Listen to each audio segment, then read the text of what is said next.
Il s'agit de constituer en quelque sorte un portrait de groupe. Le groupe qui a fait le Bauhaus, c'est-à-dire une école qui a été créée en 1919 à Weimar, en Allemagne, et qui a apporté énormément dans le domaine de l'architecture, bien sûr, mais dans la plupart des domaines artistiques. Et donc, il s'agit là de voir ce que faisaient ces gens-là, ce qu'ils ont créé et comment ils ont fait pour créer.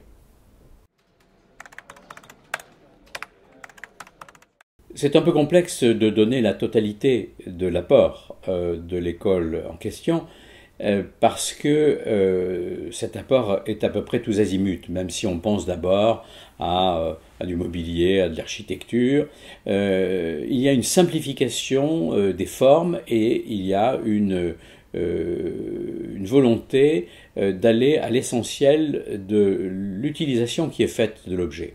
Et donc, au-delà des objets qui ont été constitués ou des projets architecturaux qui ont été réalisés par le Bauhaus, eh bien, c'est l'ensemble de l'art qui a été impacté.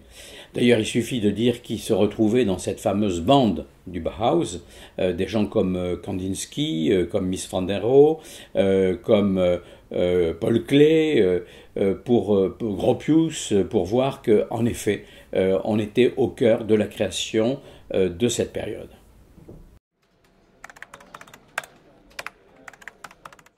Je disais tout à l'heure qu'il s'agissait de la période de 1919, début des années 30. On comprend 1919, c'est l'immédiat après-guerre, et le début des années 30, c'est l'arrivée des nazis au pouvoir.